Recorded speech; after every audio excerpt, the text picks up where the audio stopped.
الشيطان الرجيم. بسم الله الرحمن الرحيم.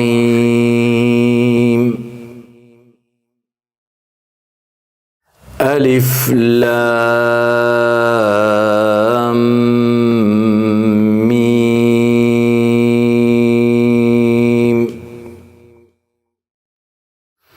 ذلك الكتاب لا ريب فيه هدى للمتقين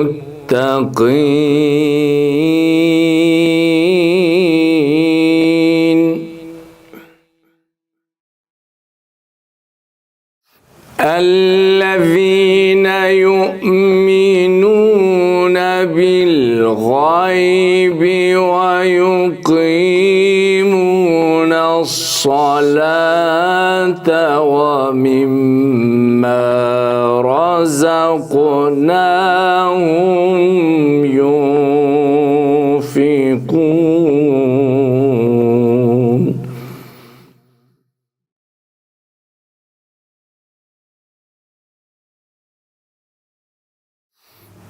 والذين يؤمنون بما أنزل إليك وما أنزل من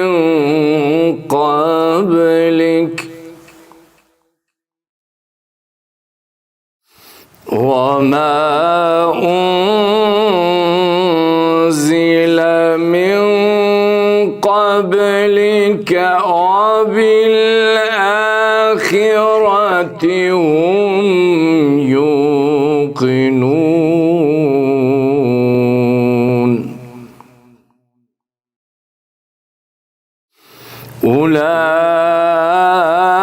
أولئك على هدى من ربهم وأولئك هم المفلحون.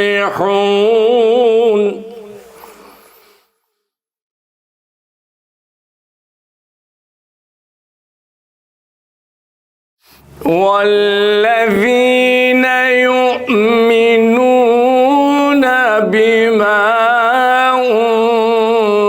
أنزل إليك وما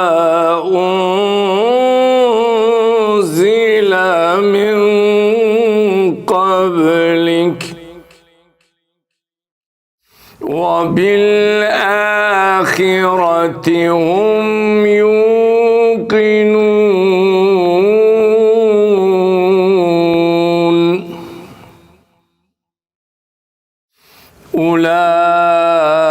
أولئك على هدى من ربهم وأولئك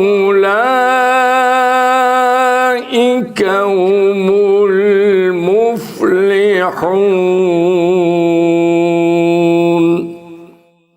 صدق الله العلي العظيم. Allahümme salli ala Muhammed ve ali Muhammed. Bağışlayan ve mehriban uca Allah'ın adıyla. Allah'ın salavat-ı selamı olsun Peygamberimiz ve onun pak ailəsinə. Salamlayıram əziz izləyicilərimiz sizi. Yenə də biz Quranın gəlişinə hazırlıq adlı verilişlə siz əzizlərin xidmətindəyik. İnşallah əziz ruhanimiz hacımız Famil Burhanoğlu ilə inşallah istərdim hacımız da salamlaşsın və mövzumuza davam edək inşallah. Hacı xoş gəlibsiniz, buyurun. Bismillahirrahmanirrahim.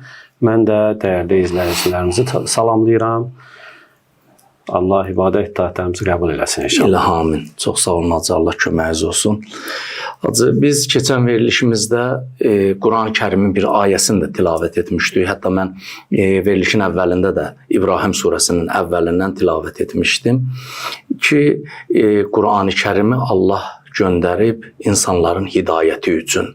Hidayət məsələsini istərdim inşallah ki, biz bu hidayətdən istərdik əziz izləyicilərimizə məlumatlar verək. Bu hidayət məsələsini istərdim aydınlıq gətirəsiniz, onun leksik və terminoloji mənaları haqqında inşallah məlumatlar verəsiniz və inşallah söhbətlərimizə davam edək inşallah. Buyurun. Deməli, mən mövzuya keçməzdən əvvəl istərdim birinci o hədisi qeyd edeyim.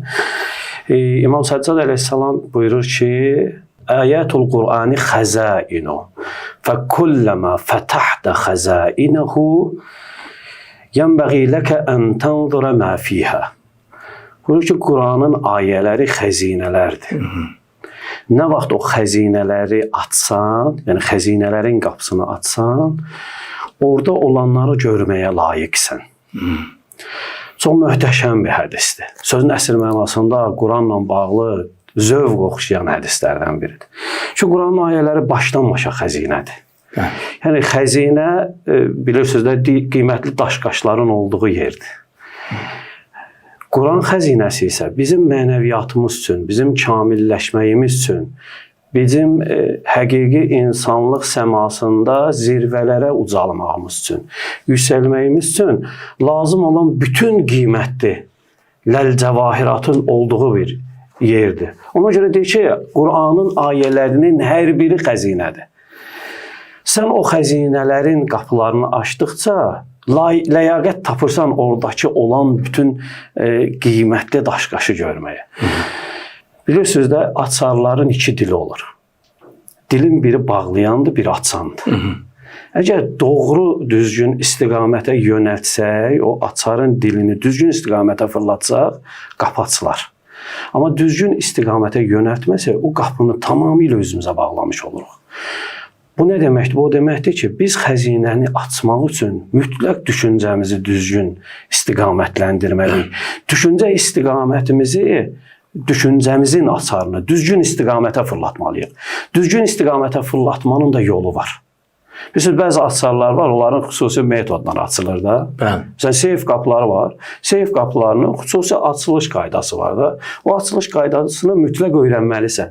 Bunu bizə öyrədənlər kimlərdir? Bunu bizə öyrədən adamlardan biri məhz İmam Səccad əleyhissalamdır. O öyrədir bizə ki, bu xəzinədir. Heyifdir bu xəzinədən istifadəsiz qalasınız. Ona görə də bunu öyrənmək üçün biz mütləq bu Qur'anın müəllimlərinə müraciət eləməliyik. Bu Qur'anın müəllimləri bizə Qur'andan, Qur'anın ayələrindən, onların ehtiva elədiyi xəzinədən istifadə eləmək üçün ən doğru yolu göstərənlərdir. Əgər bir adam Qur'anı onun müəllimlərindən təcrid eləməyə çalışsa, o zaman Qur'anı kənarlaşdırmış olur. Bir adam əgər dursa desə ki, Qur'an mənə kifayətdir, Peyğəmbər mənə lazım deyil və Əhl-i Beyt mənə lazım deyil. O zaman bu Qur'andan düzgün istifadə edə biləcək.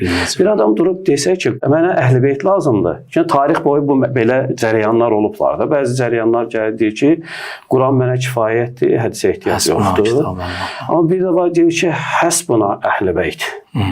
Bəzi adamlar gəlir deyir, Əhl-i Beyt mənə Qur'anla nə varsa elə Əhl-i Beytdə var. Bu da yanlış yoldadır. Allah bizdən istədiyi budur ki, siz bunların ikisinə birlikdə lən yəftəriqa deyir. Lən yəftəriqa. Bir-birlərinə ayrılmazlar bunlar. Yəni bunu əziz Peyğəmbərimiz sallallahu aleyhi və səlləm əbəs yerə deməmişdir ki, bunlar bir-birinə nisbət ayrılmazlar.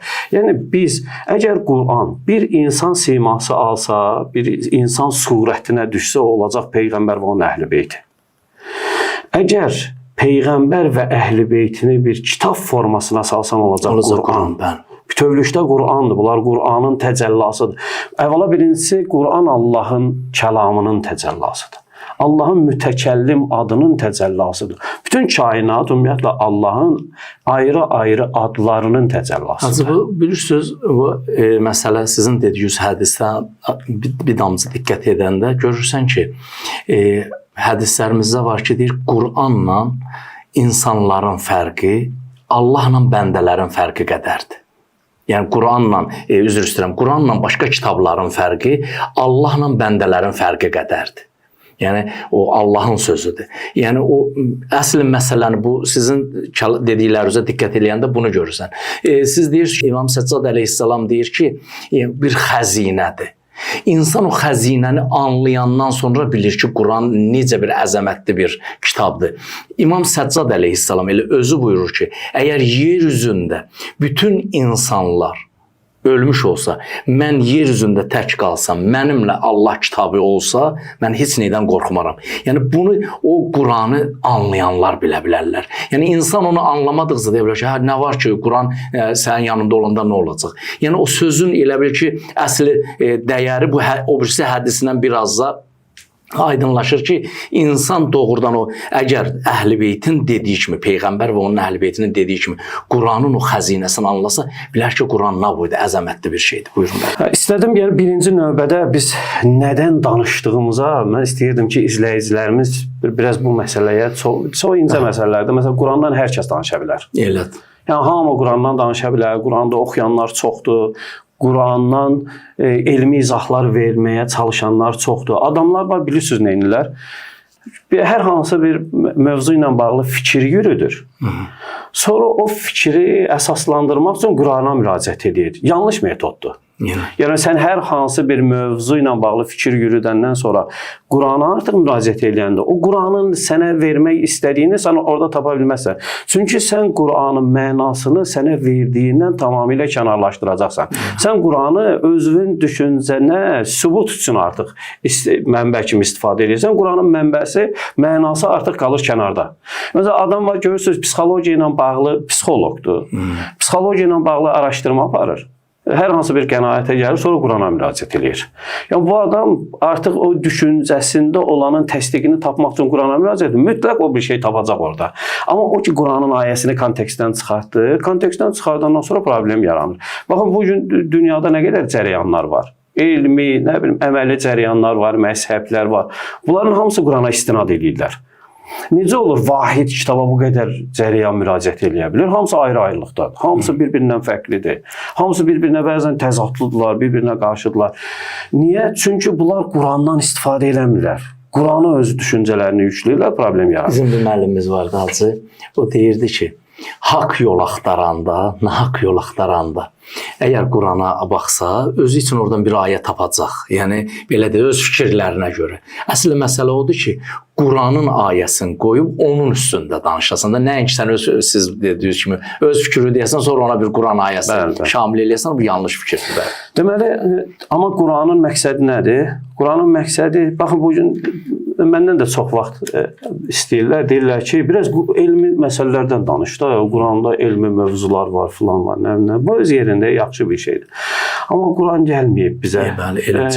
Elm üçün gəlməyib. Düzdür, bizi elmlənməli, məlumatlandırın. Bizə deyir ki, gedin araşdırın. Kəsb olunan elmlər var.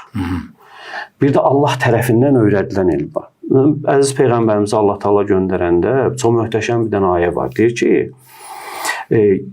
yuallimuka ma lam takun ta'lam. Bir var, ma lam takun ta'lam. Bir də var ki, ləm ta'lam. Bunlar fərqli bir şeylərdir. Ləm takun ta'lamla ləm ta'lam fərqli məzmunlardır. Biri var ki, sən bilmədiklərini öyrədir. Amma biri var, ümumiyyətlə öyrənə bilməyəcəklərini öyrədir. Yəni, bir şey ki, sən öyrənə bilirsənsə, buna ehtiyac yoxdur ki, Allah Quran göndərsin. Məsələn, biz gələcək mövzularımızda biz bundan bağlı ayrıca bir veriliş hazırlayarıq. İnşallah. Yəni, Allah Taala insanlara niyə görə elmi kəşflər də öyrədərdi, işığın kəşfini öyrədərdi, filan deyərdi. Niyə onları öyrətmədi, bunu öyrət. Baxın, Allah Taala Quranda Peyğəmbərimizə deyir ki, sənə elə bir şey öyrədirəm ki, onu sən istəsən də öyrənə bilməzsən. Bizim düzdür Quran tərcümələrimiz, özdə bütün dillərə tərcümələrinin hamısında belədir. Azərbaycan dilində də, Rus dilində də, İngilis dilində də, Fars dilində də tərcümələrin hamısında sən bilmədiyini sənə öyrətdi. Yanlış tərcümədir. Əslində sən öyrənə bilməyəcəklər. Ləm takun ta'lam, öyrənə bilməyəcəklərini sənə öyrətdi. Yəni sən istəsəydin də burada vəhiylə bağlı, tövhidlə bağlı, qiyamətlə bağlı, axirətlə bağlı olan mövzuları öyrənə bilməzdin. İndi hər bir halda bunlar bizim gələcək verilişlər mövzusu olar. Allah Taala bizim hidayətimiz üçün göndərir bu kitabı. Hidayət nədir? Hidayət yönləndirməyə deyirlər, istiqamətləndirməyə deyirlər. Bu leksik mənasıdır. Yəni bunun üçün yəni bu hidayət mövzusu hər bir sahəyə aiddir. Hər bir sahədə istiqamətləndirmə var, hidayət var, yönləndirmə var. Amma terminoloji mənaya gəldikdə isə hidayət insanın Allaha doğru yönləndirilməsidir. Bu hidayətin də bir ümumi mənası var, bir də xüsusi mənası var. Bir ümumi hidayət var, bir xüsusi hidayət var. Ümumi hidayət insanların ixtiyari seçiminə əsaslanır. Allah Taala Qur'anın ayələrini göndərir, din göndərir və bizim üçün ixtiyari seçim qoyur. Ki, sənin üçün iki yol var. Əgər doğru yolu seçsən, sənin imanını artırar. Əgər yanlış yolu seçsən, sənin küfrünü artırar, zülm, ziyanını, zərərini artırar. Deməli, sənin hidayətin birinci ümumi mənası hər bir adama aid olandır.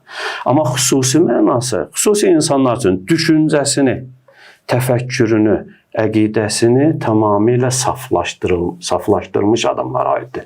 Yəni, sən düşüncəni nəfsin istəklərindən, dünya pərəstlikdən nə qədər təcrid eləyə bilsən, təmizləyə bilsən, o zaman sən Qur'andan düzgün şəkildə, yəni Qur'anın hidayətindən düzgün şəkildə istifadə eləyə bilərsən. Bir dənə də nüansı qeyd edeyim burada ki, məsələn, Qur'anda var, zülmət hidayətçiləri var, bir də nur hidayətçiləri var. Allah hidayətçiləri də iki yerə bölür.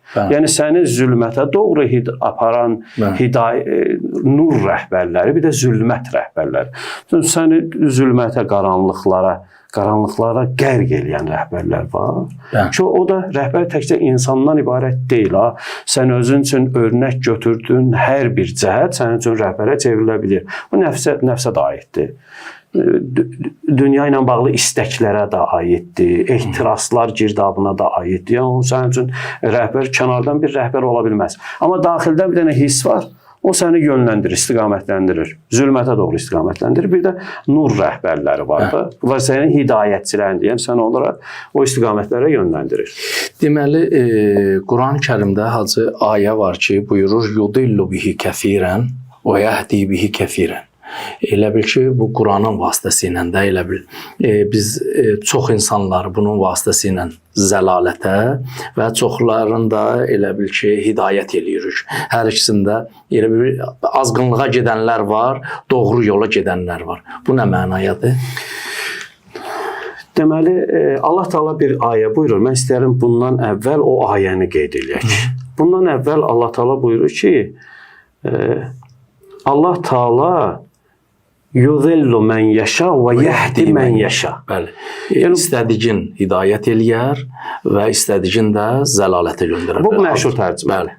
Yəni, bu məşhur tərcümə belədir ki, Allah istədiyi bəndəsini hidayət edir, istədiyi bəndəsini zəlalətə düşürür. Bu məsələ belədir ki, Allah... Elə bir insan cəbri olur da biraz. Yəni, Allah necə olur ki, insanı... Ümumiyyətlə, hələ cəbridən əlavə. Allah insanın zəlalətə düşməyini istəyərmi? Allah insanın bəndənin zəlalətə düşməyini istəməz. Bəzi tərcümələrdə, hətta tərcümələr deyil, tərcümə Allah istədiyini hidayət eləyər, istədiyini zəlalətə düçar eləyər. Bu tərcümələri verəndən sonra təfsirlərdə biz izahlara baxanda görürük ki, o izahların içərisində çox incə bir nüans var. Deyir ki, kim zəlaləti istəyirsə Allah ona zəlalət verir. Kim hidayəti istəyirsə Allah ona hidayət eləyir. Baxın, o yozdellu mən yaşa. Mən yaşa, əslində orada mən yaşanın subyekti, yəni faili. Kim istəyirsə ona Allah hidayət edir. Yəni, hidayəti kim istəyirsə Allah onu hidayət edir. Zəlaləti kim istəyirsə Allah onu zəlalət edir. Bizim öz istəyimizdən asılı. Amma yəni, Allah ibtidai olaraq, yəni başlanğıcda olaraq hər kəsin hidayət tapmasını istəyir. Allah yəni yaratdığı bəndənin, yəni Allahın xüsusi kimdənsə yaratdığı bəndə ilə Allahın heç bir qəsdi qərəzi ola bilməz. Yəni, heç bir halda bir xaliq öz məxluqunun əzab çəkməsini istəməz. Allah çox mərhəmətli varlıqdır.